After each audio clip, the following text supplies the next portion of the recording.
and we still have 1 month to go before schools could reopen to normal classes.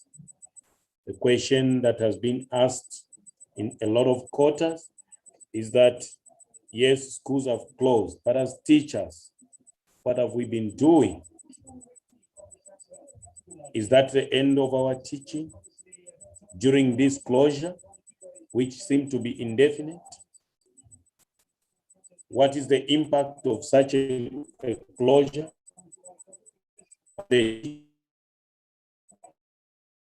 Is the ED still running? How are we maintaining contact with our learners, if at all we are?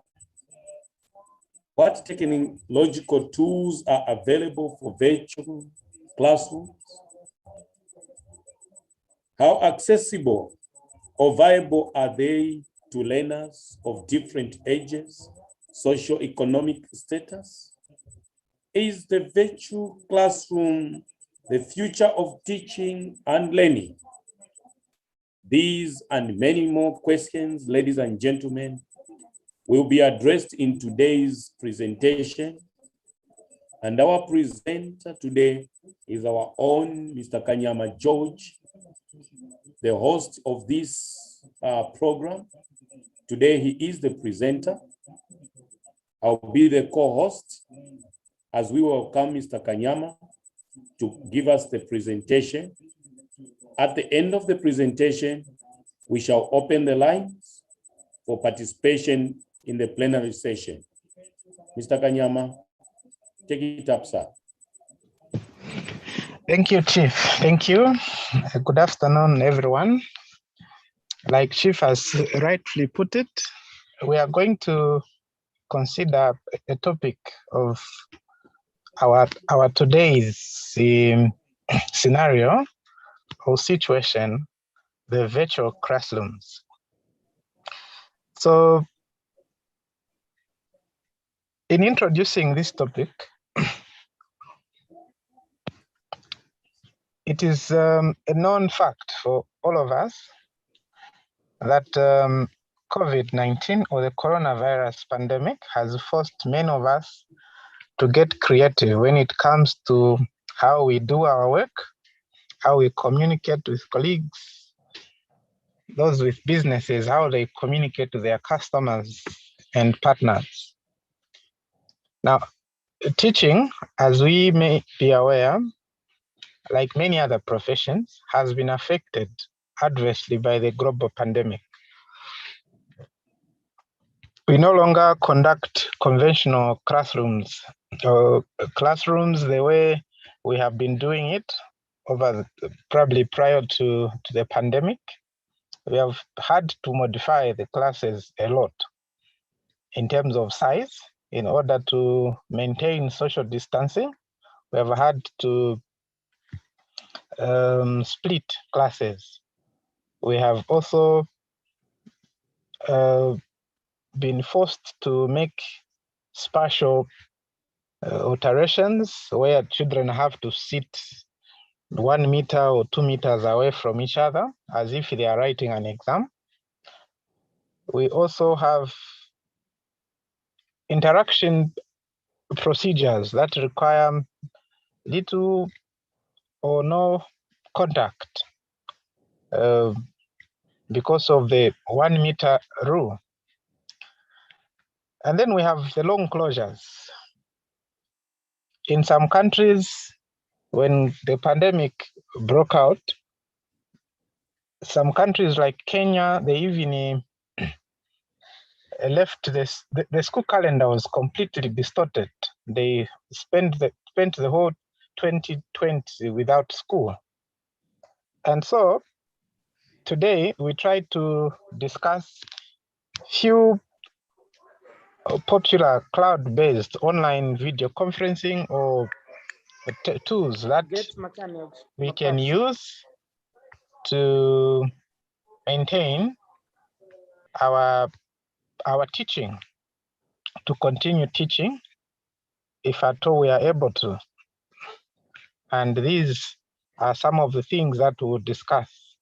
The discussion will not be in detail, so much detail, technical detail that is, but just some highlights on how these can assist us to maintain or continue engaging with our learners.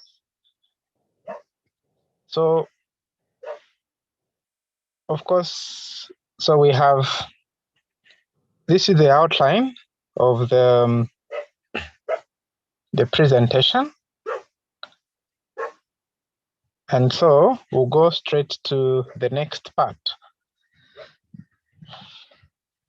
So how COVID has evolved over the past 15 months or so. So we had a case in 2020 December, or 2019 December, between 20th and 31st, where a mysterious pneumonia-like illness broke out in the province of Wuhan. There, the Chinese government, I think, moved in quickly and locked down Wuhan in order to contain the spread of that illness. Eventually, within the same month, later, I think the USA recorded their first case. And the cases continued in Europe and America and part of Africa, leading to the World Health Organization, WHO, declaring COVID-19 a world pandemic on the 11th of March of 2020. And then on 15th March, we had our first case in Zambia, sorry, George. in Lusaka. Sorry, George, could you enlarge your screen? Is it possible to enlarge the screen for us? You've pinned it, it's so small. Oh, okay. Okay, just okay, a moment. No, it's okay now. It's okay? Okay, let me go back to, okay. Okay, that's Sorry. fine now. Okay, let me go back to the slide I was on.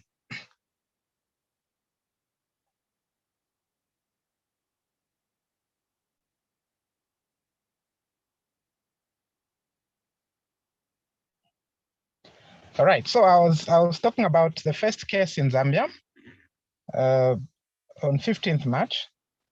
And then on 20th March of 2020, our school calendar was disrupted. We had to close prematurely before the end of term 1. And then on April 13th, the ministry launched EduTV. And then we have, on June 1st, we opened for examination classes last year under the new normal, with all the restrictions that come with the COVID-19.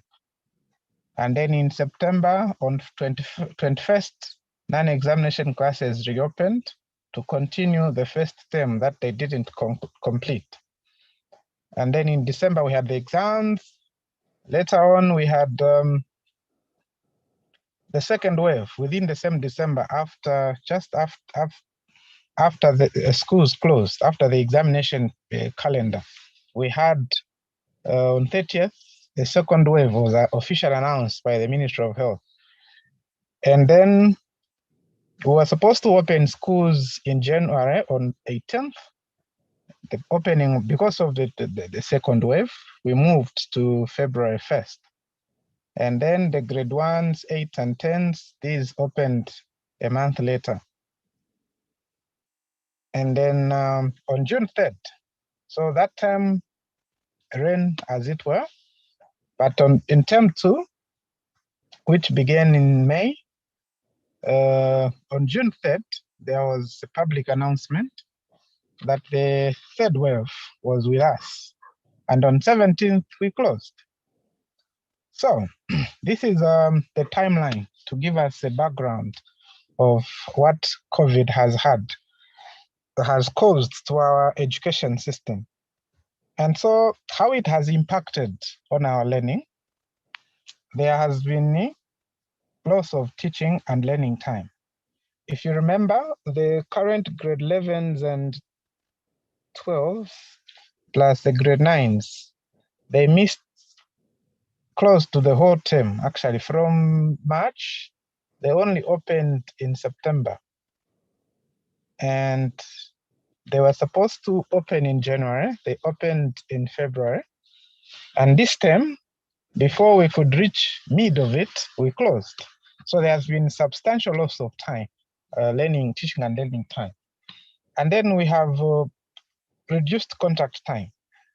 Even when we opened these terms that we have managed to have face-to-face interactions with the learners. If you have noticed, in some cases, some schools were doing rotational kind of teaching, where one group comes today, the other group will come tomorrow. And those that managed to meet all the groups on the same days, they had to reduce contact time. We were told even periods for certain subjects had to reduce from the maximum of 6. For example, English had to drop to 4 or 3 in some cases. And then disruption of school calendar. That one, this time around, you don't know. We are going into third term or we are going back to second term. So there's a disruption in the school calendar altogether. Then there is also lack of emotional and social support from school. Most of the learners do not only receive academic information that we disseminate in classrooms, they also receive emotional and social support, which they may not get from home because probably their parents are busy, they have gone to work. We are able to notice certain traits that help us identify what challenges the learners are. There is also an increase in GB fee and also home chores for the girl child, making it actually impossible for them to learn, even if they were to learn from home. And so these are coming from the Human Rights Watch. Okay, now, so bringing us to today's topic, we have something that has come up over the past 15 months, and it's been common in some countries, not so much in ours, and that is the virtual classroom. So this is simply a digital learning environment, which allows us as teachers with our learners to interact online in real time, like the way it is allowing us to interact in real time right now.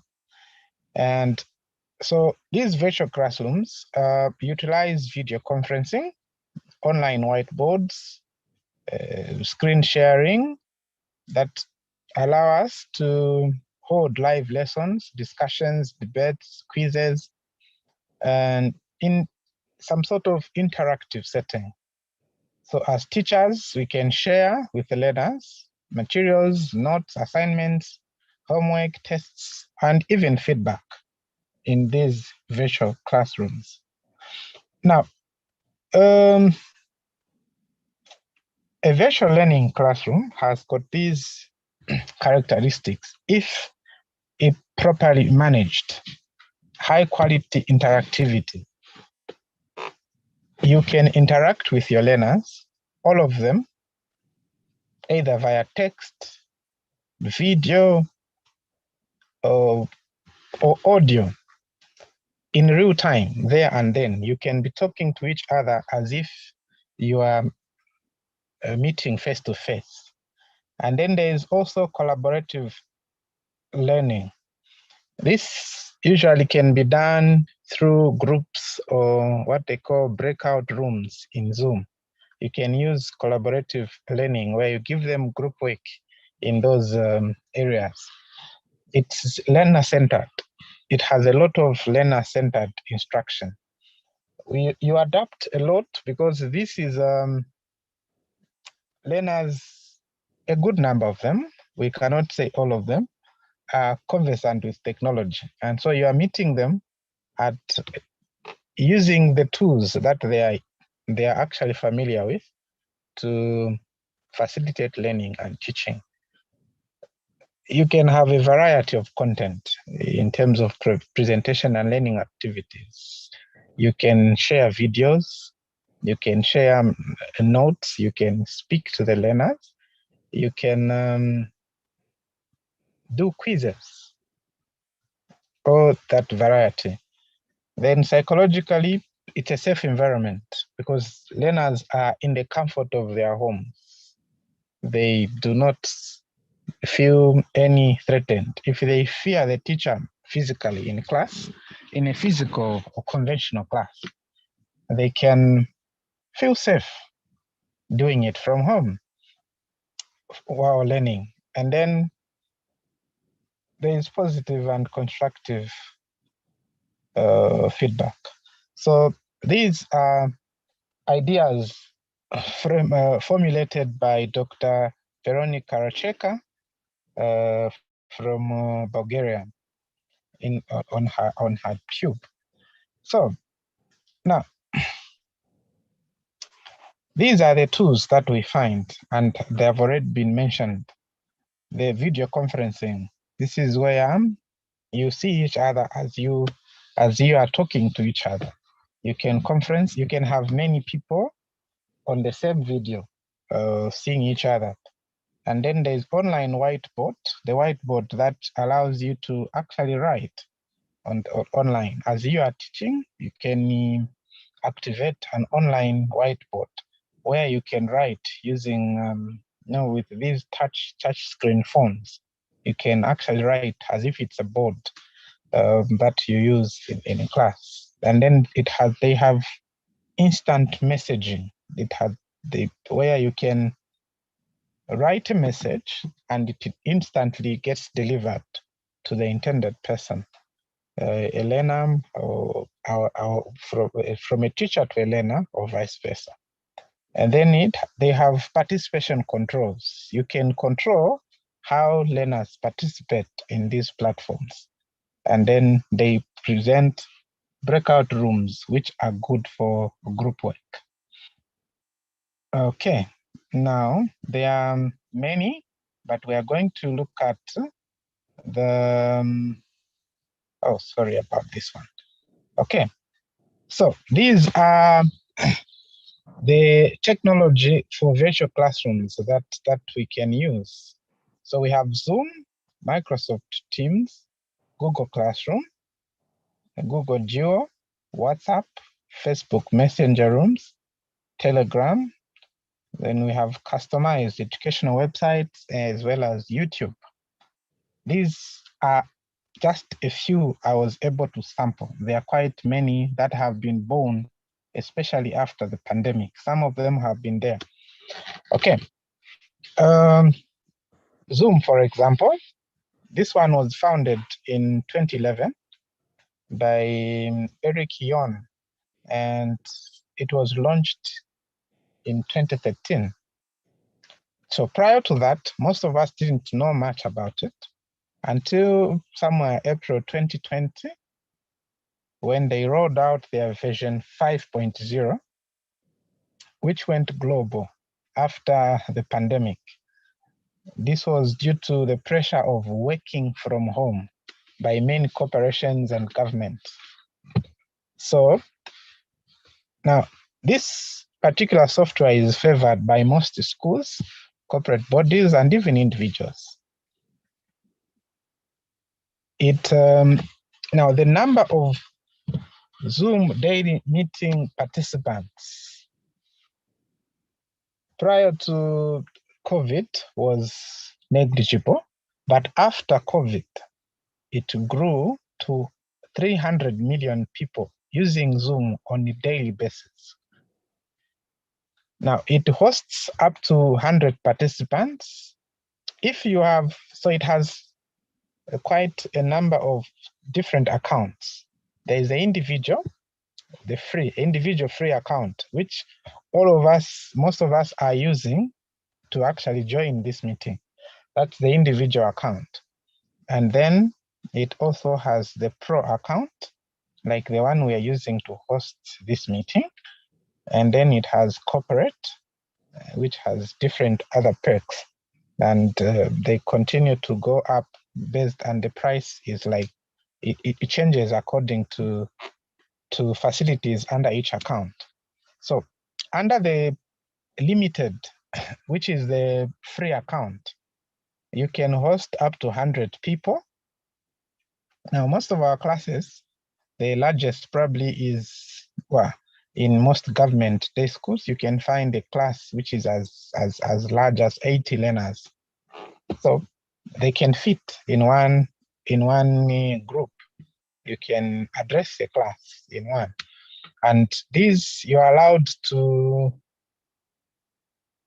you can address, or you can conduct a session, a meeting with up to 100 learners for 40 minutes, 45 minutes. And the beauty is, when the 45 minutes are over, they can cut you, but you can begin again and do another 40 or 45, just like that. So you can have a 40-minute lesson catered for, in that 40 minutes, for up to 100 learners. And if you have a one-on-one call or a video call with one learner, or a meeting with one person, that one has no time limit. So if you're providing remedial work to a particular learner, an individual, you can do it in unlimited time. Okay, so one-to-one meetings have no time limit. It allows you to share a screen, a presentation, do recordings, breakout rooms, and also live streaming, whether on Facebook or any other platform. Then there's also Zoom webinar feature, which has other perks. You can conduct calls and questions and answer part. Now, the beauty of Zoom, it can be accessed. You can use it on smartphones, tablets, or computers. Other than Zoom, there is Microsoft Teams. So this one is a digital hub for communication. It is found across what is known as the Microsoft 365 suite. It's a communication device or application. Here, you can host up to 250 members, which includes ability to share screen and even record calls. It can be accessed anywhere from any device as long as you have got internet. It allows you to share screen, to make group participations. You can divide learners into groups if you have, and you can also give learners assignments, and it has a built-in class notebooks where they can write notes and they can be found. You can store videos, you can store documents and notes that learners can read. And then we have Google Classroom. This one is a platform run by Google, the tech giant, and it allows you as a teacher to create online classroom area in which you can manage all the documents that learners need. So this one is subscription based. You have to subscribe as an educational institution. You can only do it as an educational institution. You do subscription with Google. It's about, I think, $80 or so annually. So what it basically does is that you can make assignments with it. You can make announcements. You can allow learners to interact. You can also create lessons. And then there's Google Duo. This platform was launched by Google also in 2016, but this one is purely for video calling. So the people that you need to address, so if you are to use it for learners, unless they are in one place as a group, and then they're using one device, which can be probably beamed, they can beam you what you are doing using a projector or something. And so both you and the learner, need to have Google accounts in order to access it. It is actually, if you check, you're using an Android phone, most latest phones, Google Geo is actually one of the applications that just comes with it. And so it's suitable for one-on-one teacher-pupil sessions, but not really for teaching classes. Then we have WhatsApp. This is very common. Almost everyone with a smartphone has WhatsApp. If you have a smartphone that doesn't have WhatsApp,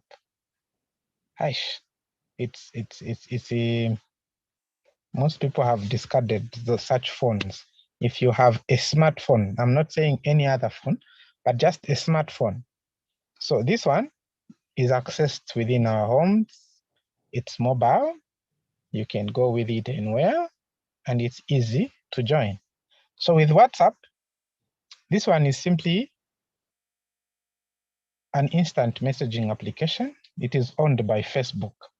Before then, some other guy owned it, but Facebook bought it, so they exclusively own it. It has two versions. So it has the personal WhatsApp, and then it has WhatsApp for business, the one they call WhatsApp for business. If you are a MouthChoice subscriber, I'm sure you found a feature where you can make inquiries and even resolve certain technical challenges on your account using WhatsApp. You are just chatting with some robot on WhatsApp. So they are using WhatsApp for business. And it's basically for communication. Now, for educational purposes, WhatsApp can allow you to share texts, pictures, videos, documents, links, audios, or even voice notes.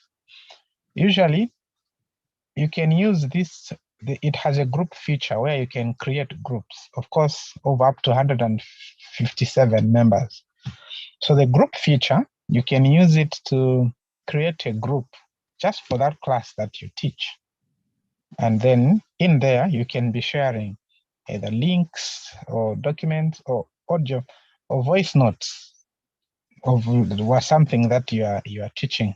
And learners can also send back voice notes of questions.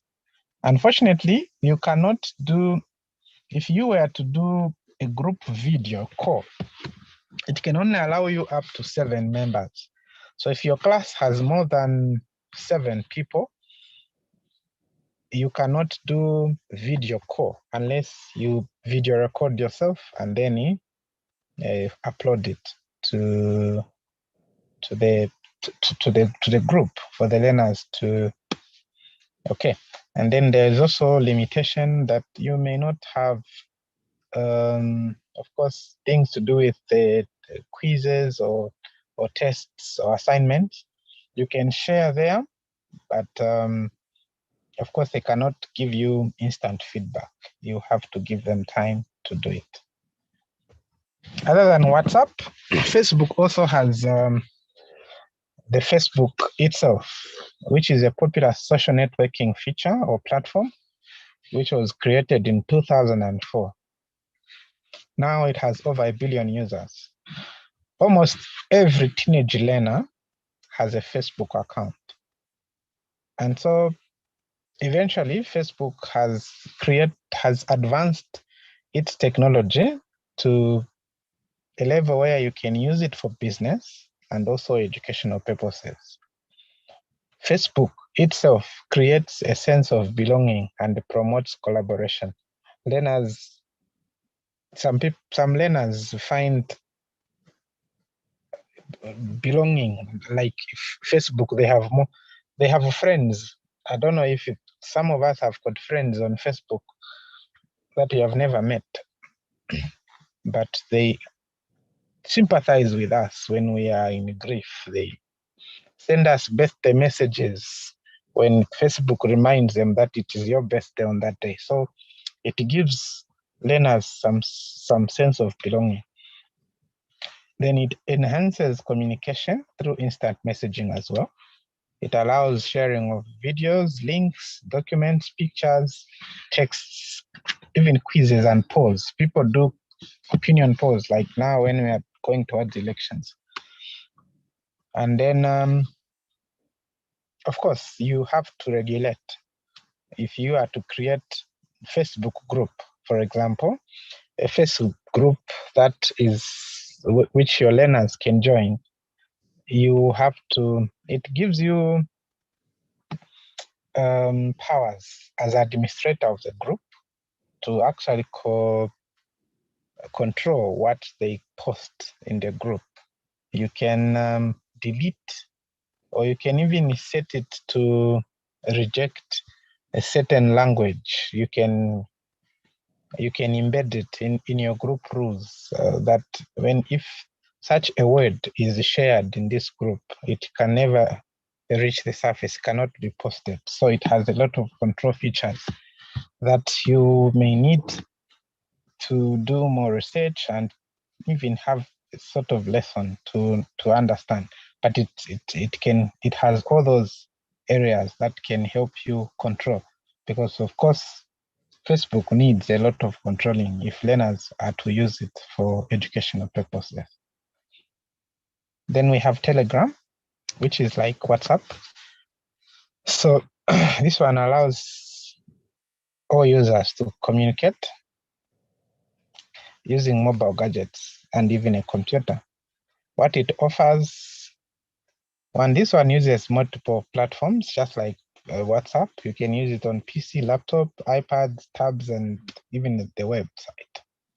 This one is compatible with all picture, audio, video, PDF, Excel, whatever format of file that you can share there.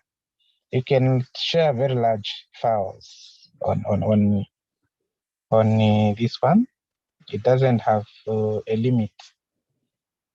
It doesn't limit you how many things. Then in terms of grouping, it has between 1,000 and 10,000. This one is not as limited as WhatsApp. So you can have actually a Telegram group for the whole school if you so desire, for more than one class, because this one it caters for between 1,000 and even 10,000 members. And you will have access to, even if you joined it today, you will have access to all the files that people posted since the group was founded. Everything. Even if you changed your phone and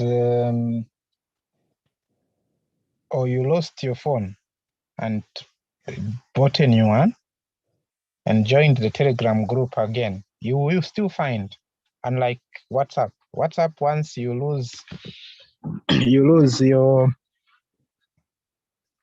your membership in that group, when you go back, you will not have access to, even if you lose your gadget, they add you on a new gadget, you will not have access to any material that was there before. But with Telegram, you have access to everything old since the group was formed. So it has a better storage and better memory management. Okay, then we have YouTube. YouTube, this one is for video sharing videos. You can use it to stream live also and store or retrieve videos for future use. For YouTube, you need to record your lesson and then upload it there. Or you can be streaming live, excuse me, for learners to follow. This one, it is ideal for mobile learning as well. It requires the user to create an account, or you must use your Google account. The content creation and account opening is often free. So learners can access the lessons from last week or for the other week, this week if they missed. So this one has retention, but it's less interactive. There is little or no interaction on YouTube. Okay. Then we have customized web-based learning. Now, in Zambia, some schools have websites, their own websites. Others are using certain services like Glad Tidings, Zamed. There are those that are using global something e-school. The software that we use, or web pages that we use to mostly send report forms or send announcements to parents. These also have features where you have e-learning portal or virtual classroom. You can share lesson notes, assignments, feedback, and you can in form of text, documents, video, and so on. So these can be shared. Even if the website is meant for other school administrative and information management services, it also has a feature. If your school is using glad tidings software to send report forms or results to parents via SMSs, that software also has the website has an e-learning portal there where you can share lessons, and that only depends on if the learners have access. They can log in using the user accounts the system creates to be able to access those lessons. Okay, so these are some of the areas. Now, in a virtual classroom, you need to create a learning environment by ensuring that you include visuals and text. You explain complex visuals with audio or text rather than if not both. And then you can omit extraneous visuals, like things that are too difficult or too hard or that consume so much data for learners to access. You can leave them out. Okay. Then you can engage learners through conversational language agents, texts, or video call, and so on. Always explain key concepts. Don't just throw for learners to get and read or get and listen. No, always take time, excuse me, to explain key concept prior to the full instruction that you want to give them. Okay. Further, provide prompts for self-regulation. Of course, we have learners in some schools, but mostly they are the majority, even in a school environment where if there is no teacher in class, learning is unlikely to take place. And so, even in a virtual classroom, they will need to have the presence of the teacher. And so, even when you are there, try to prompt them to self-regulate so that they can avoid some things that don't make sense or that disrupt the group. Okay, then provide content in short sequences. Let it not be very long. It can be boring at times. Then connect modules to engage the learners. And provide exercises that parallel the work environment that you have given them. Distribute exercises and also provide explanations to responses of quizzes, and so provide feedback, that is. Okay, learner control. You know that in a conventional classroom, classroom management is important, and that includes control of learners. It's difficult to control learners, but it's necessary when you are using digital platforms. You can have sanctions for those that violate. So you set the rules. Set the rules. We do not do this. We do not play jokes and that have nothing to do with the lesson, and so on and so on. If it's a WhatsApp group, you create rules of what should be posted there and the kind of language that they should use. And there must be some sort of sanctions. The reward and punishment motivation for the learners to abide by. So allow learners to control the amount of feedback, provide practice repeatedly during those times, then allow learners to control the sequence, prompt self-regulation again. Okay. Then, so learners, most of them prefer classroom instruction. I think that is the traditional method that everyone is used to. There are very few that prefer this blended method, face-to-face, and then you have online and so on. There is, I don't know if that TV station, I wanted to check if it's still running. When I checked at work, it wasn't. The 317, is it 317 or 319? Which is difficult to program. So blended learning is mostly frowned upon by the learners. They feel they are at school when they're in class. And so, because it may be mostly because this online learning, which they have to do most of the things on their own at home and so on, may be very demanding. Okay.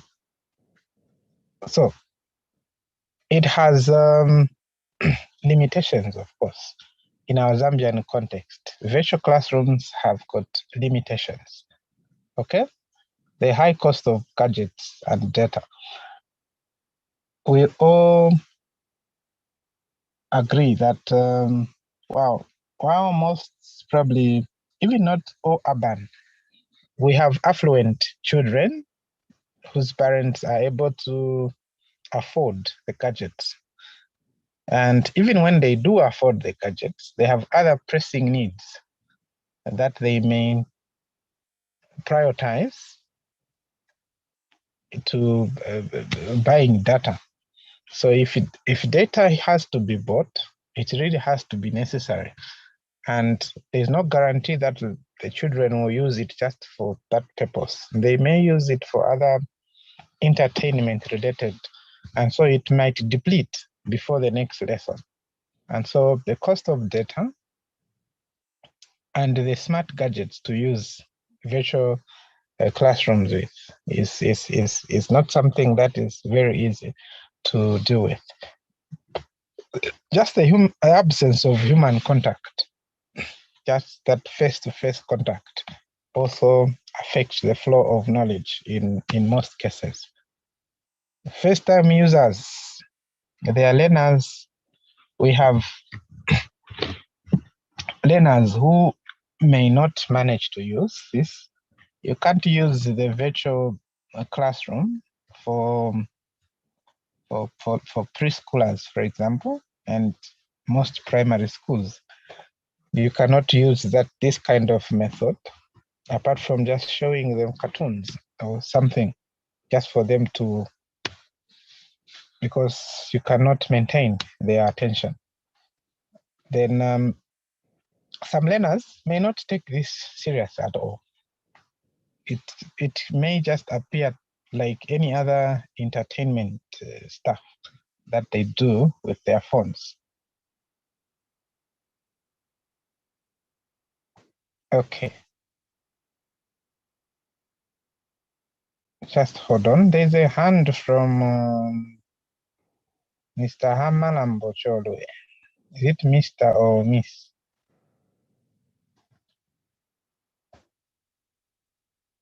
Is that something very urgent that, oh, even their audio is not it's not on. Okay. So now as we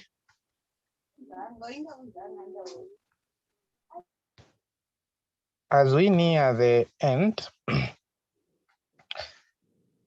in our discussion, how many of us have had a chance to use any platform for virtual classrooms? what has been our experience with this sort of this type of teaching and learning? Is it viable in our country?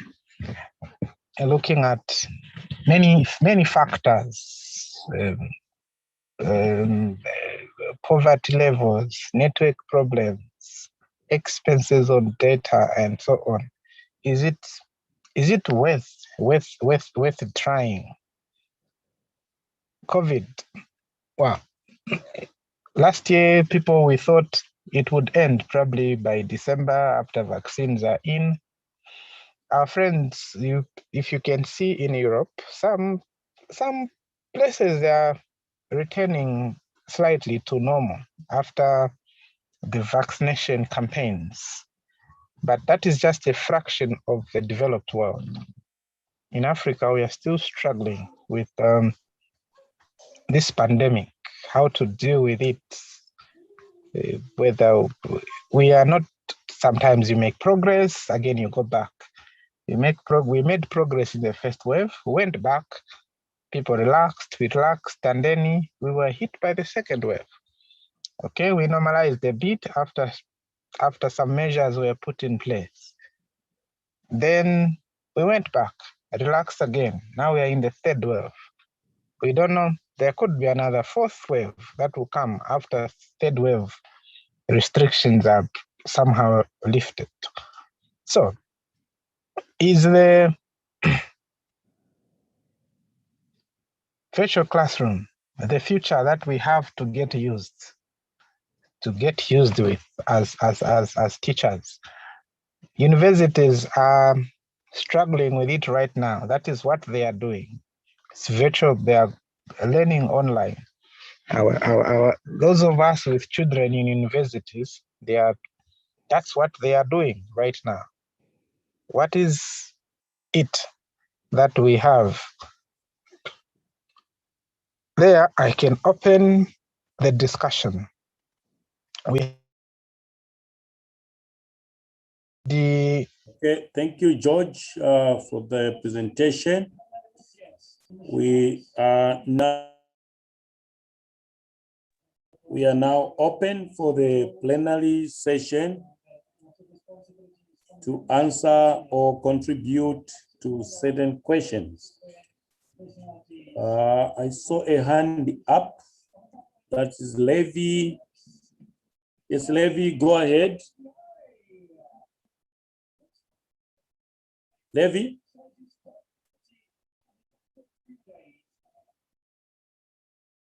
Levi, unmute yourself and go ahead with your contribution. All right. Thank you so much for this wonderful presentation. It is really enjoyable and gives us the power now to be equipped in this new normal. Although I see a lot of challenges coming with the new normal, even when we decide to use such tools to help our learners. One of which is, as we have said, most of our population, of our pupils, come from the rural parts of the country, and very few of them have gadgets such as smartphones or laptops. And the other point I would like to mention is that for this kind of teaching to be viable, it will mean that schools have to be mandated. And that to happen, there should be the kind of maybe seminars to teach all teachers in schools. And schools now have to carry it out as a policy. Even when we have such a technology at our fingertips, I still find it difficult to understand how we are going to reconcile the policy that prohibits learners to use phones And now, with the use of this technology, maybe we can look at those areas as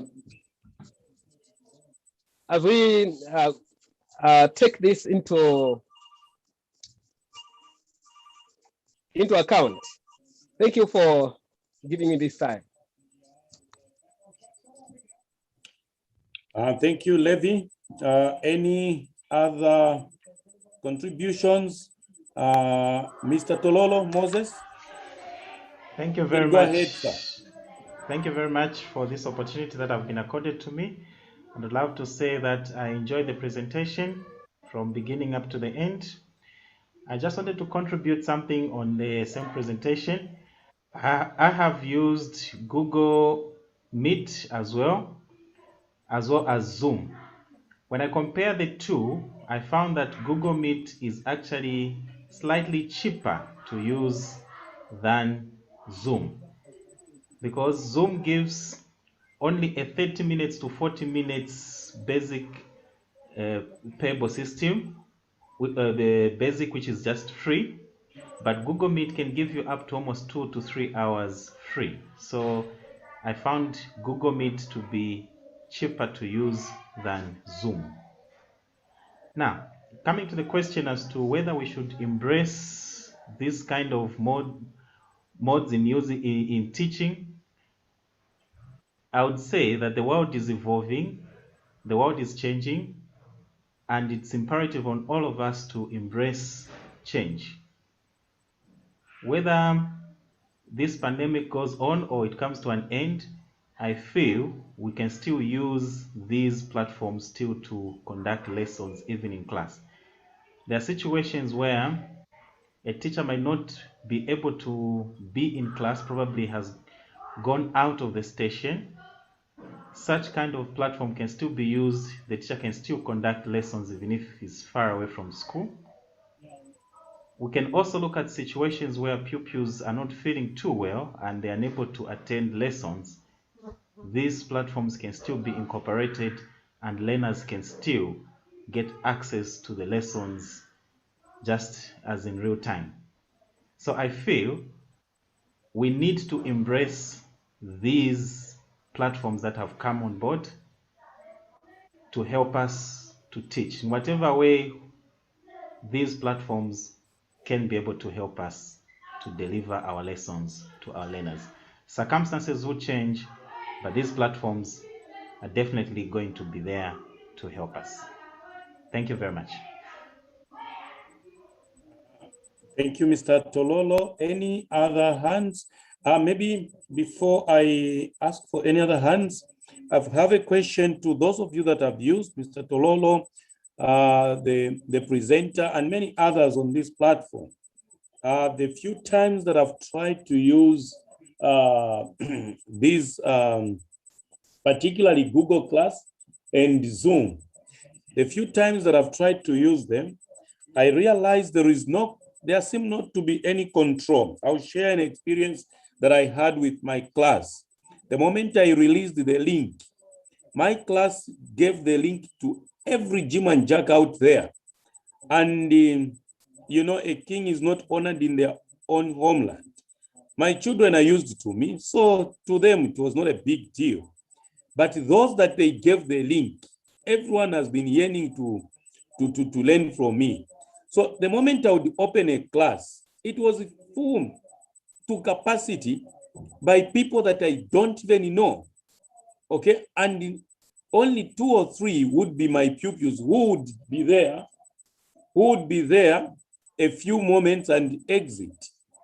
The question is, how do I control who is joining my class and who's not? Equally, I've been contemplating on introducing a class so I could make a bit of some money for myself. But what the hindrance to me has been, how will I control those who have paid from those who haven't paid? If you could assist in that area. Mr. Tololo, your hand has been up. Mr. Tololo, go ahead, sir. Yes, if you use Zoom on your settings, you can actually, there's one area where you can be able to limit the people who are supposed to be entering or to accessing, as in you can have the access, you can have the power to decide who joins and who does not join. When you give out the link, all these learners, they'll be, before they join the actual meeting, they'll be in what they call the waiting room. Then you decide who in the waiting room should be admitted to the meeting and who should not be admitted. If on the settings, as you are setting up your meeting, if you set up the waiting room, that will help to regulate who is supposed to attend and who's not supposed to. Okay. All right. Thank you, Mr. Tololo. Ladies and gentlemen, any other questions, contributions?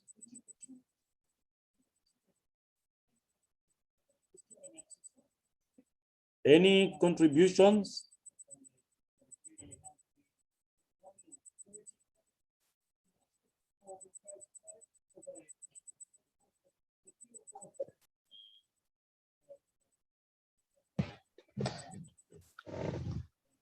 Do we have people who are conducting online tuitions?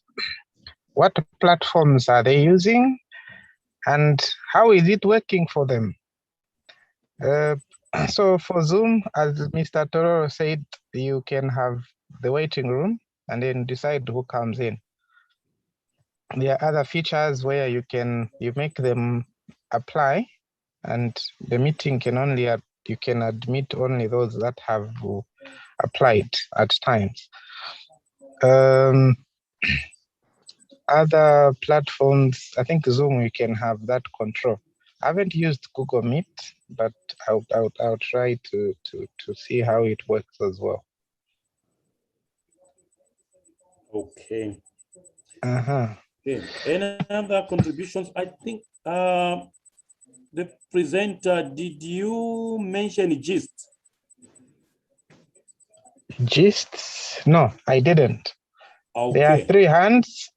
Okay, there are 3 hands. We start with Margaret Walia, thereafter Chomba, and then Sir Alex, in that order. Okay, at our school, we use Google Classroom currently. Then we've also used Zoom before. There's an echo, Margaret. Okay. Hello, Margaret. No, it's okay now. Hello. She can go ahead. They were speaking at the same time with Chipampi. All right. Okay. All right. So I was saying at our school, Which is your school? We currently we're using Google Classroom. Then we've used Zoom before. So with this extension of the closure of schools, we are likely to go back to using Zoom, possibly hand in hand with a Google Classroom. I think I would say both have been okay.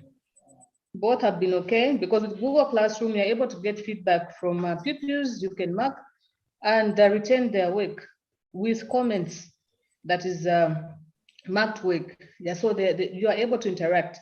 Of course, the interaction is limited, but if it's Zoom, the interaction is online, and yeah, so because of that, you are able to get instant feedback. And if the pupils even have their videos on, you can actually see the way they are seated, you can control their behavior. So I think Zoom is actually more interactive. Yes, otherwise both of them are okay.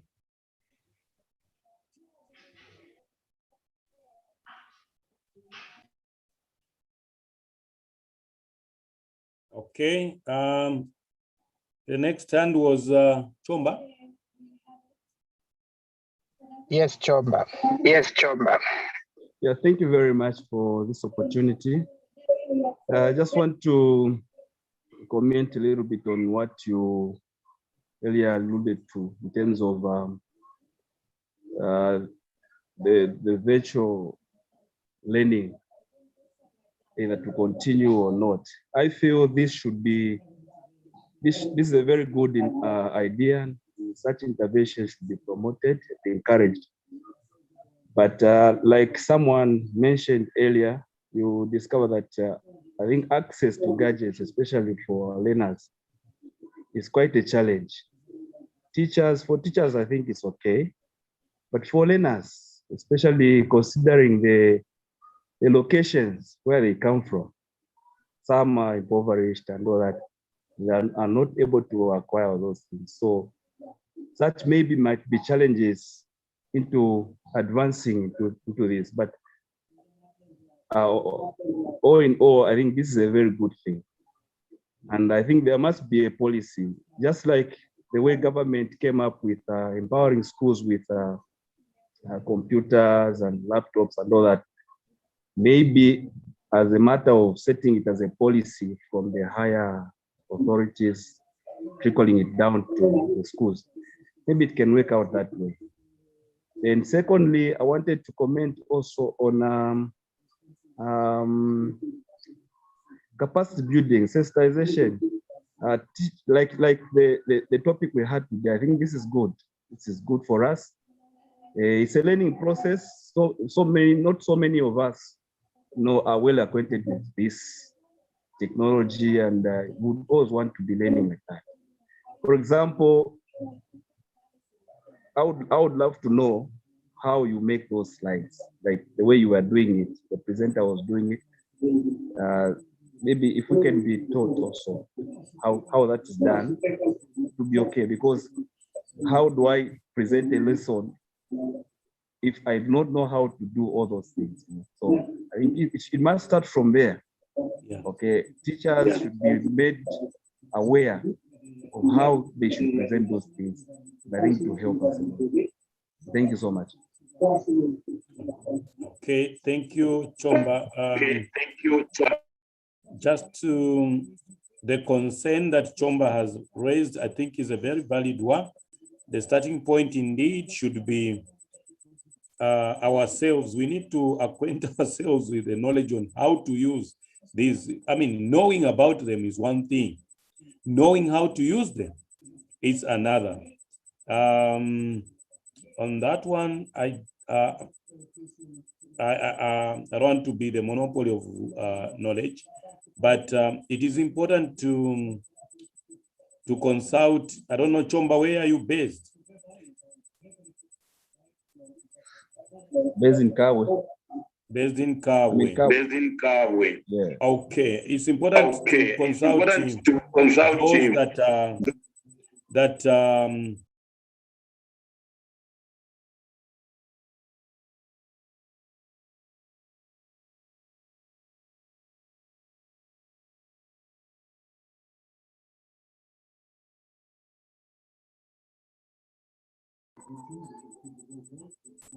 sorry, are you getting me? I wasn't, but I'm able to get you now. Yes, now you are. You were muted. Oh, sorry. Okay. Oh, sorry. Okay. Yeah, I was saying. Just to respond to Chomba's concern, which is a very genuine concern. Let us identify ourselves within our localities. There are people in every locality. There are people who are very eloquent with these things. They can help. Honestly, if you were on the Copper Belt, we would have interacted, and we just compare and show, share notes as to which is which. But even without that, in an event in Kabwe, you fail to come across somebody who can go ahead with the orientation. These can even be done on phone. I think we can still share for now. But it is important. I agree with Chomba. We need to really acquaint ourselves with this, and we don't know about, I mean, this COVID, indications are that it has come to stay. And we just need to find innovative, to be very innovative and come up with the ways that will, as teachers, that will make us move ahead. Alice Bimba, your hand has been up. Before Oh, her, there sorry. was Sir Alex. Sorry, it was Sir Alex. First, Alice after Sir Alex. Sir Alex, go ahead. Chief, and thanks to the Mr. the well presented lesson. And I must mention a lot of things that are very important to us, especially.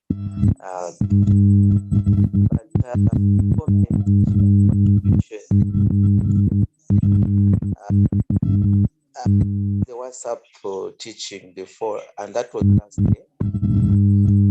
That I faced was the first time. We still went back to the point of the point where we ended when we closed. So I think the challenge here is that we may use these gadgets and tools, but there are some students, as other teachers have alluded to, who do not have these gadgets. So what normally happens is that only a few do manage to participate, and this in a way makes us to go back to the last point where we were before we closed, when we resume lessons. So I don't know what purpose does it serve. How I was thinking that if it is possible, when we have lessons online, we can do it in such a way that when we resume lessons, we just proceed, we go ahead to the next level, other than going back to the last point where we ended on when we closed. I don't know if you have observed that's what normally happens. And I don't know what government can be done. Someone said there are schools that are in rural areas. I don't know how they are helped, but there are some schools in Lusaka. For example, at my school, I'm at St. Francis and Clare. You might find that in grade 9, out of 45, you find that 40 are accessing smartphones. But what of other schools? So that's my concern. I think it's a situation of you teach now while schools are closed, but when you open, you just go back again to the lessons that you did on the last day you closed the schools. So how can we help one another in that situation? Thank you. Thank you, Sir Alex. Alice is still there. But before Alice comes through, I don't know, panelists here, if you followed my BBC presentation that was organized by the British Council last year, the one that I represented Africa with the COVID-19 challenges for teachers. I think if you can access that one, there were some solutions that I proposed to the challenges and questions that Alex is alluding to, particularly to do with the vulnerable that might not have the smartphones, and as well as those that may not have the connectivity, network connectivity. You can try to Google it, is still there. Just type Lazarus Sinkala, and then it will come COVID-19 case study. Lazarus Sinkala COVID-19 case study. If you Google it, is still there. I provided some proposals as to how we can go around the problem. Alice, Alice. Yes. Thank you very much, Mr. Moderator, and thank you very much, Mr. Presenter. I have really enjoyed the presentation and I've learned a lot, though I am not really literate in terms of using the things which have been mentioned here. Apart from what I want to agree with people who have contributed earlier before you that virtual classroom would be a better option amid this COVID-19. There is need indeed for people like me to explore technological advances, how However, as it has been expressed by many, the concern borders on the challenges we are facing. In most of our schools, I am from Uvira. It's not a rural place, but majority of our learners do not have access to phones, which may provide them with Zoom, the Google platforms which were mentioned. I'll cite one example. When schools came to a closure on the 17th of June, during assembly, it was announced that learners would leave numbers of their guardians so that we can interact with them through WhatsApp. Yes, a member did that. Alas, out of 40 in one group, only 7 were able to present. Even then, the 7, not all of them in the classes were accessing the materials we've been sharing with them. So I see a challenge. Unless maybe the government comes in, there is a lot of investment which ought to be done for us to interact with our learners very well. And as it was mentioned, also capacity building needed. I also wanted to find out some, even before we could venture into the virtual classroom, how have we fared as a nation in terms of TV programs, radio education programs, which were there even before the COVID-19 came into existence? Thank you.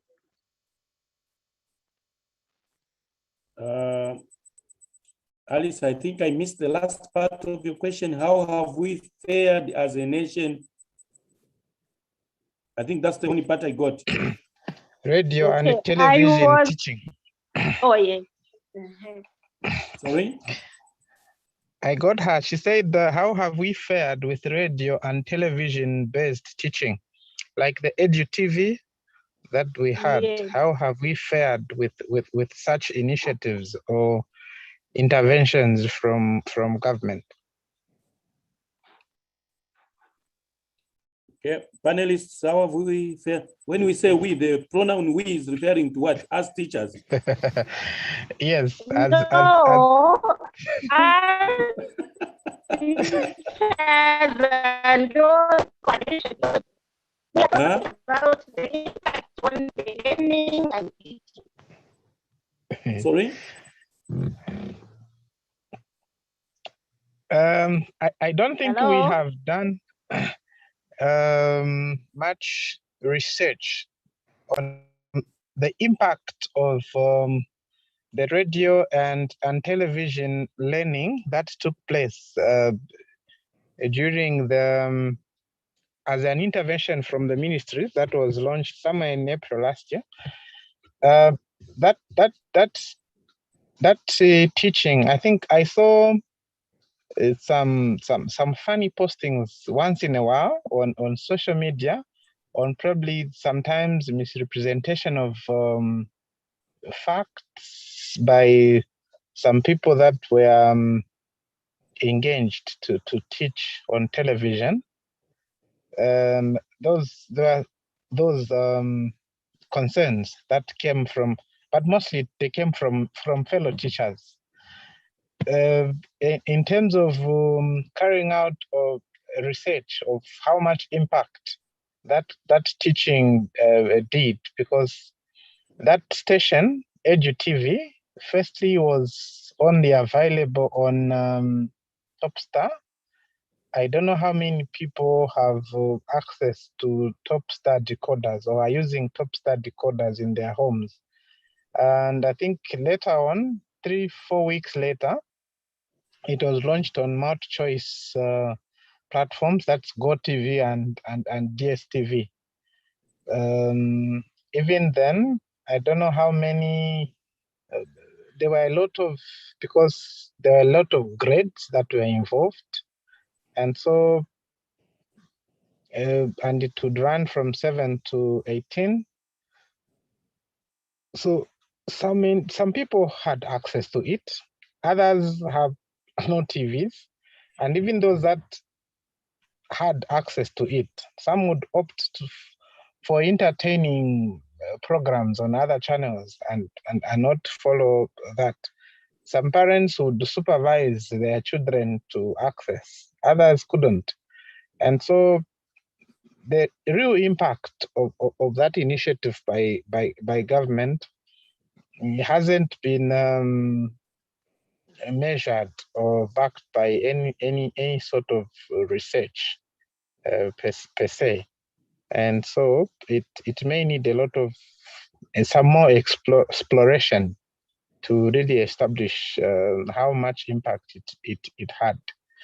I am not sure if that station still runs. I don't know. Those of us that have access to TV at the moment, it was, I don't know, channel 117 or 119, I don't know. But that other one, Minds from South Africa, is still there. I don't know if on my choice it is still there. I tried to check on our decoder at work. I didn't see it. I don't know if it is still running. That is Edu TV.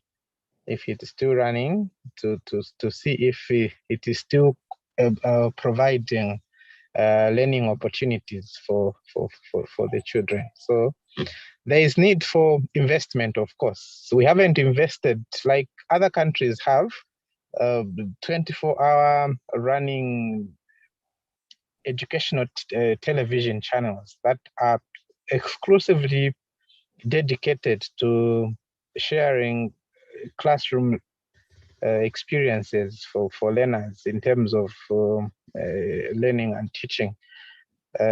So we do not have, we had that one. I don't know if it's still running.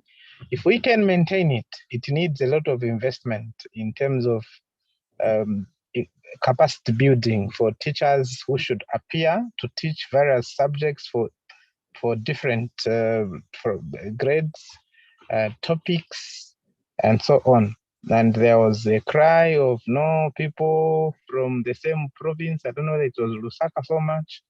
And other people were saying, no, we need a variety.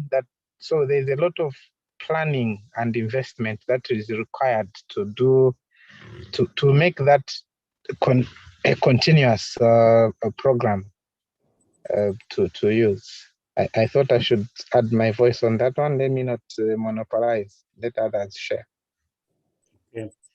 Thank you, George. I think when it just came, indeed, like George said, it was a very good idea. It is still a very good idea, the TV program. But it was, we must also understand and appreciate that it was a huge investment on the part of government. I for one, I remember people were criticizing, where did you get the teachers, what, and criticize. Our usual style as teachers, where we like shooting ourselves, even on petty grounds. Somebody just mispronounces the name and make it a very big issue. But where did you get that kind of teacher? I think the teachers that appeared that time, to me, were okay. Let's not rush to criticizing. Let's see, look at the content. And I must also say, I was one of the first people to be contacted, but the conditions themselves, I was told there was no money involved for me, okay, including transport and lodging. So what that meant was I was supposed to drive all the way from Kitwe to Lusaka and camp there at my own expense. And I said, I'm sorry, I'm a patriot, yes, but that one is beyond the patriotism. I cannot afford. So in terms of the choice of teachers, yes, they had to restrict to Lusaka because of that, because the government didn't have money, indeed, the ministry didn't have money to camp teachers in Lusaka. So they had to lean on those that were based in Lusaka, conveniently so. But even with that, for me, overall, those ladies and gentlemen that were there did a wonderful job. You know, it's not an easy task. You are just picked from classroom to TV to present a lesson. It's not an easy thing to do. So let's, as teachers, I would want to urge all of us, let's learn not to just shoot and shoot. Let us offer positive criticism. If somebody did not do a good job, the lines were there. Call them and tell them you would have done better on A, B, C, D than the way we shot ours. Even those who don't speak on the WhatsApp forum, that time they started speaking, you know, that one, yeah, that one. I think let's be professionals. Any other hand? There is a comment from Timothy Kaira that the virtual classroom is the way to go in the present circumstances. Thank you, Timothy. Another contributions, Samson Cinda, your hand is up. You can go ahead with your contribution. Samson, unmute yourself and go ahead with your contribution.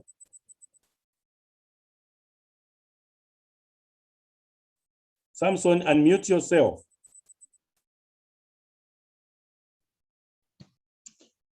Hello. Yes, Hello. Samson. Hello. Okay. Thank you so much. Thank you, moderator. Thank you, Mr. Presenter, for this timely and fruitful engagement. I must say, it is really very effective, and it is providing a necessary platform on which we can sharpen each other on what has been our experience as we have interacted with these virtual platforms and the pedagogies, and how we can improve going forward.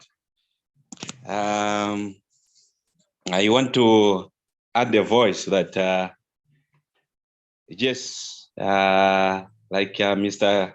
Timothy Kaira has commented that this is the way to go, especially now. And COVID has acted only as a catalyst for us to get there much quicker than we expected. However, it comes with a demand.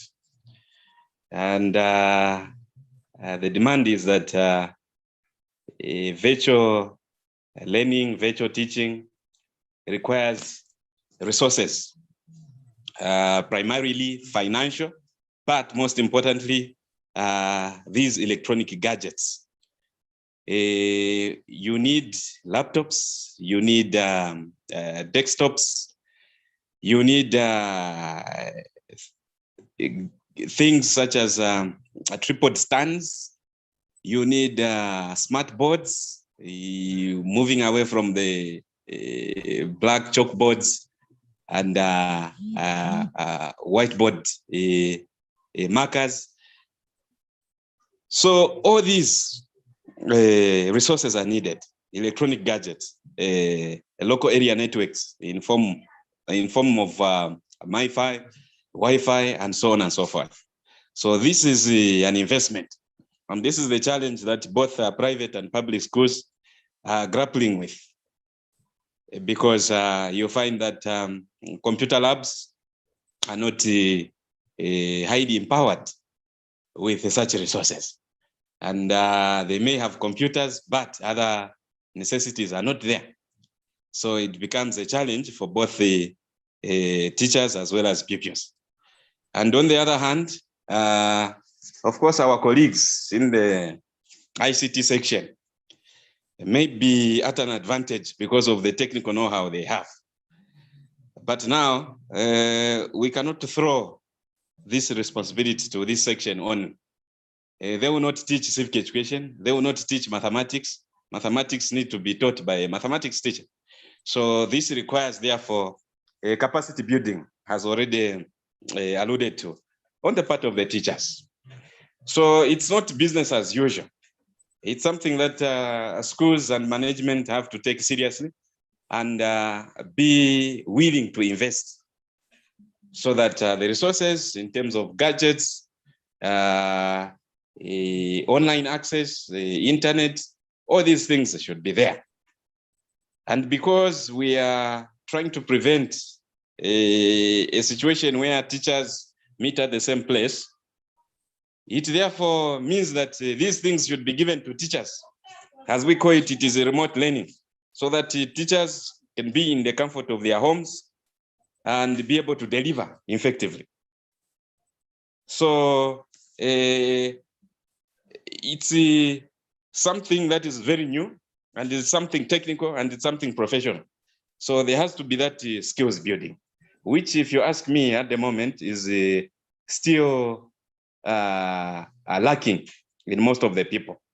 Yes, we interact with these phones, but what we know about these smartphones, these computers, these electronic gadgets, wow, it's less than 1%. Yeah. So there's still a lot that we need if we need to really make this learning as good as the traditional type of learning, where a teacher is in the classroom with the pupils seated in the classroom. Otherwise, we'll be shooting in the dark. We'll be shooting in the dark. Like one of our colleagues said, that even after teaching, when the schools will open, you will still go back and reteach everything that you taught online, which is not progressive. So I think that should be taken seriously. Again, I think we should also bear in mind the issue of cyber security. We are going online, and our content will be online. Okay, so we are also victims of cyber bullying, and also we must bear in mind issues of cyber law and cyber security.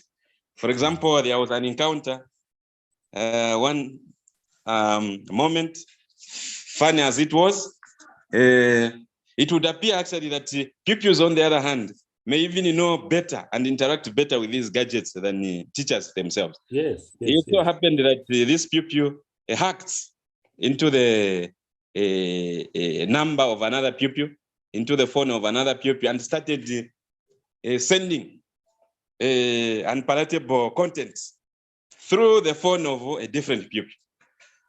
And when the teachers noticed that, okay, they tried to capture this pupil to punish that pupil. But the pupil was innocent. And the case even reached the police station. But luckily enough, people who interact with these gadgets, they were able to check the MI code, okay? And they were able to trace the culprit. They were able to trace the culprit. So it may happen even as we interact with learners and with ourselves online. Someone can just hack in and expose content, pornography, and all these other things. Okay, so I think we also need to engage ourselves, acquaint ourselves with the cyber security even as we go online. I have used some of these apps and some of these platforms. For example, Google Forms, which is very good in assessment and giving work. Also Google Classroom, which is also good mostly in not teaching per se, but in giving work and receiving feedback. And then Zoom, which is more interactive. Of course, I for one find it better when it comes to teaching and engaging with the learners. Now, teaching is being shifted from physical to online. But at the same time, we need the same outcomes, learning outcomes on the part of the pupils. I must say that it is very difficult for us to get the same learning outcomes on the part of the pupils, unless we also handle this platform in a certain way that is going to be effective. In most cases, we do evaluations of our lessons. I would like the learned colleagues in this platform, the moderator, the chair, or anyone who is knowledgeable to help us. How do we evaluate our lessons at the end of the day on a virtual classroom? How do you give an assessment to the pupils? For example, I want to give a topical test to the pupils, or you want to give an end of term test to the pupils. How can you effectively do that? Bearing in mind that pupils are not at the same house, okay? Because 3 pupils can come at the same house and sharing the questions, discussing, and cheating. How can we effectively assess the children using these platforms? Again, I want to add that like I have said, what has been spoken and shared, other people would prefer one application or one platform to the other, and so on and so forth. So ultimately, I think it becomes better for us to combine these apps. We can combine them. For example, for teaching, maybe you can use Zoom, okay? But for giving work, assignments, and quizzes, you can choose to use Google Forms, or you can use Google Classroom, or indeed any other platform. So you combine them. You combine them. There are others that are better in audio. There are others that are better in video and audio as well. Others are better when it comes to clerical work, writing, and so on and so forth. They are very good. So we can explore them and try to combine them so that at the end of the day, we reach out to the learners in a most effective way possible. Lastly, moderator, I would like to emphasize on professionalism on we, the teachers, again, because virtual learning, it's actually without walls. It's without restrictions. So there's no Kablonga school, there's no Libala school, there's no Kabwe High School, okay, there's no Anoya Zulu Boys High School, okay, and the pupils are not in uniforms. Yeah. Okay, so anyone can join at any time, okay, and at the same time, they will not still wait for Mr. Cinder to teach them civic education. Anyone who is teaching civic education can go there. The pupils can go there. So how do we control these learners such that the Kabwe High School learners or the Anoya Zulu Boys School learners, the Kablonga learners go to the rightful teachers, okay, to get the rightful content? And also we ourselves as teachers, we do not just in the name of, because, well, there's money involved, it's a business, and everyone now would want to, you know, take advantage of that. But at the end of the day, I think there's need for professionalism. Deal with the pupils that you have to deal with. If they are not your pupils, I think there should be a way of understanding or gaining permission if you want to get a pupil who is not at your school to participate in your lessons. It should not be a matter of just give me this and then join and so on and so forth. I think at the end of the day, it will bring chaos. It will bring chaos because too much of material coming from all sorts of different teachers may be uncontrollable and very toxic to on the part of the pupil at the end of the day. So I think professionalism also is much needed. Thank you so much, moderator. I think I rest my case here. Thank you, Samson. You've really spoken very well, and you brought out a lot of issues which are difficult to handle in a sentence or two. However, with the pertinent issue that I've picked personally of the assessment, that one is really you have really just hit the nail on the head as to personally what I've been wondering as to how we can go ahead with it. And I've come to realize that I could be wrong, I meant to be corrected. It is a challenge to me that I've simply said, maybe we need also to relook into the way we do assessment. It shouldn't be business as usual. You know, when we say the new normal, anything that was abnormal is changing to become normal. And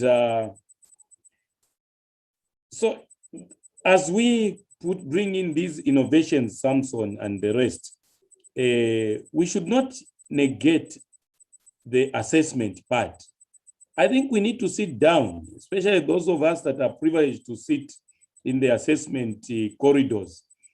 Let's also look at how, with this new innovation, do we continue assessing in the manner we do, or do we need also to change and find better ways of assessing using virtue? I think it also needs to be taken care of. It shouldn't be business as usual. I've seen a hand up. Yes, George. Yes, Chief, thank you. So there are a lot of things that Mr. Sinda raised. Yes. One of the things I picked also is, you know, there is need to institutionalize these efforts. I think that is where we can have these distinctions of these pupils from this school and so on. Of course, I think what he tackled mostly the issue of people that are conducting online tuition. So you advertise this and children join from all sorts of angles. And that is where you have the aspect of dilution of information coming, one teacher sending information to different learners. And so if we have institutional efforts as at the individual level as teachers, if we can have a voice in our institutions, we try to make these efforts institutionalized.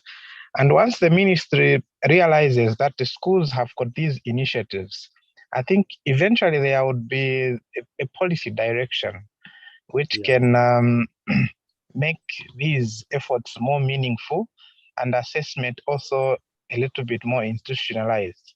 I saw something that they were doing under the USAID Let's Read program. For them, they actually eventually produced, they have tablets for that particular program, which they can use to record learners as they are attempting to read. They show a learner something to read if they are teaching literacy. As the learner is reading, they are recording. It's an institutionalized thing, and then it goes to a cloud. So eventually we can have such investments where we can have tablets that can be for teacher specific. Each teacher has a particular tablet for a particular institutionalized online teaching program. Like universities do have learners who have to log in using credentials provided by that institution. And so as they access those, there's blending. And so when I mention blending also, I bring in the aspect where he says, you can use one platform to deliver a lesson, another platform to assess, and then that is blending of these tools in order to achieve the outcome that we want. You teach, and then to measure if those outcomes have been achieved, use another platform to test the learner's acquisition of knowledge. If it means they have to speak and you see in the video, you use that platform and so on. And so there is a lot of investment required. But firstly, we have to invest interest as teachers. When we have invested interest, we can speak, hold discussions within our institutions. And then as institutions begin to revolutionize the way we deliver a knowledge to our learners, eventually the ministry will also look at the policy. So when you start from the bottom, if we wait for someone up there in the ministry to just say, no, I have imposed. If you remember when computer studies was imposed on the education system, we had chaos.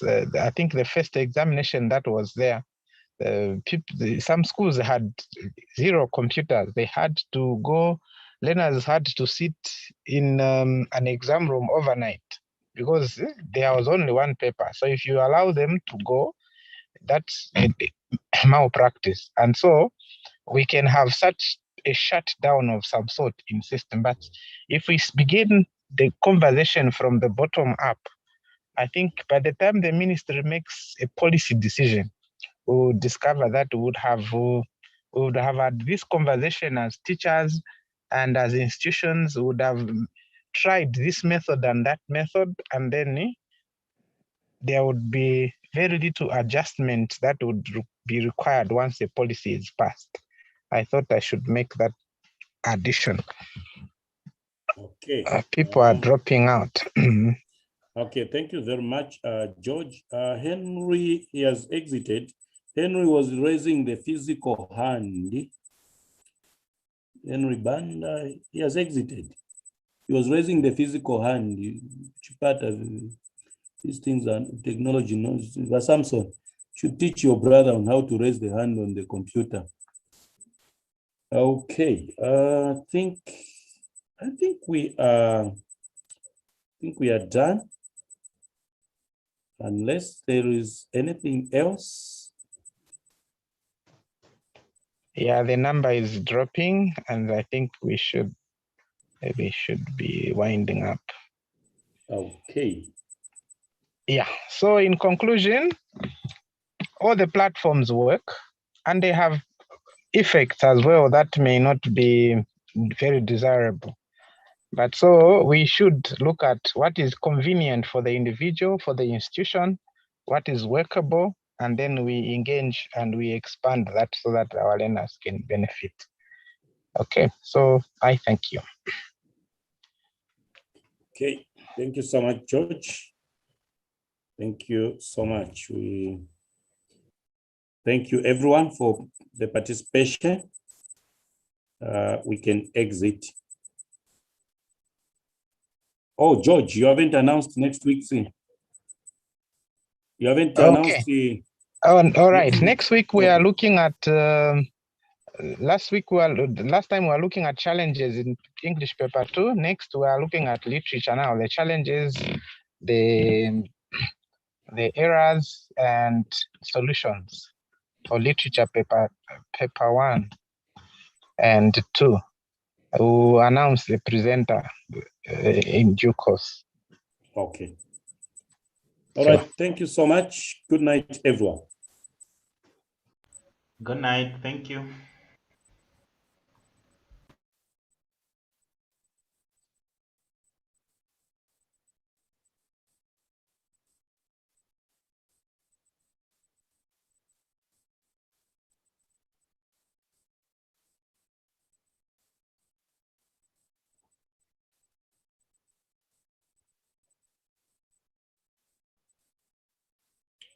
Sister Mshoke, are you back?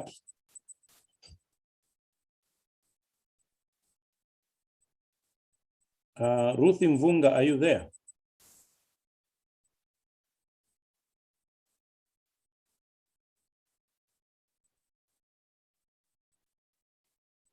Ruth Mvunga, are you there? Sister Mshoke, are you there?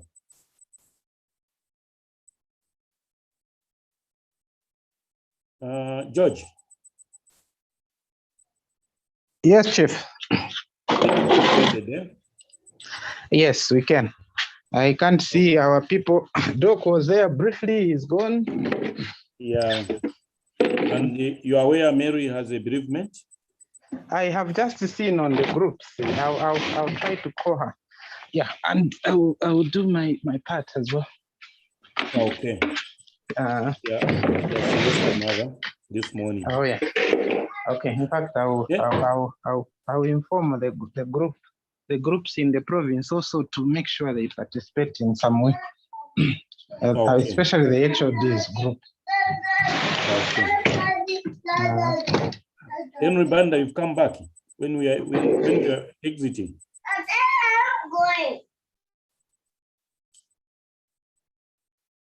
Yes, Henry. Are you waving or you are raising your hand? Unmute yourself. Sorry, Chief, my phone went off. But I'm concerned with the question of how do we evaluate ourselves as teachers after giving the online assessment. One speaker had mentioned that. So I wanted to make reference to the systems that some schools have devised. Like in our school, there is a system that has been put in place where teachers using phones or laptops are able to set exams. It is allowing them to set different kinds of exams or tests. It could be midterm or end of term. That system or software has a lot of provisions that to tell you whether it's midterm or it's end of term, and then there's a provision where you put the questions, and the questions will be either multiple choice or those that have one word answers and the like, and then it will demand the answers to be added immediately after putting the options. You click on the answer, then the system will mark itself, and then the learners will get the feedback because they are also using such particular system. So it is proving to be one of the most effective way, because after you have assessed, the questions set to remain there, they can be used by the other teacher after a certain period of time. It's a bank on its own. But it has some disadvantages because it is believed that our status in the country, it's not possible to implement all these lessons that require technology because of the reasons that others have already stipulated or outlined. But I wanted to mention that it's not so expensive the way the previous speaker mentioned that we need tablets and the like. It is possible using these systems to assess the learners at that particular school. Even what you said, Chief, where you don't know whether the learners that are logging in are from your school or they are from outside. That particular system has been fed with the learners that are in, depending on the grade and the class. So it's only those learners that are in a particular class, which this system will give you, either it's 10A, only those that are in 10A will have access to that particular lesson. It's a very good system, but I'm seeing that it's culminated by several disadvantages because of our status as a country, where we are not yet advanced to reach that level where our friends are. So it is my appeal that such discussion that we have had this afternoon should not end here, but we should be able to compel individual schools to have certain programs set, because as you alluded earlier on, that COVID has come to stay.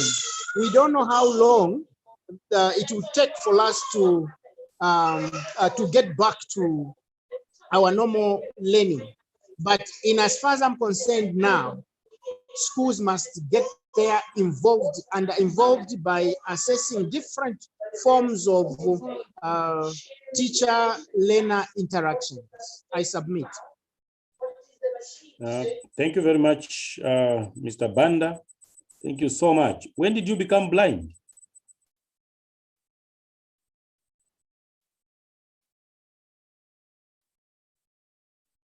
Mr. Banda, when did you become blind? You are scaring me. Should I delete you from the register of my examiners? No, no, I'm not blind, Chief. It's only that I have some allergies here and there. Chief, I'm okay. I miss you, Chief. I miss you too. Okay. All right. So thank you so much. I think we had actually closed. You just came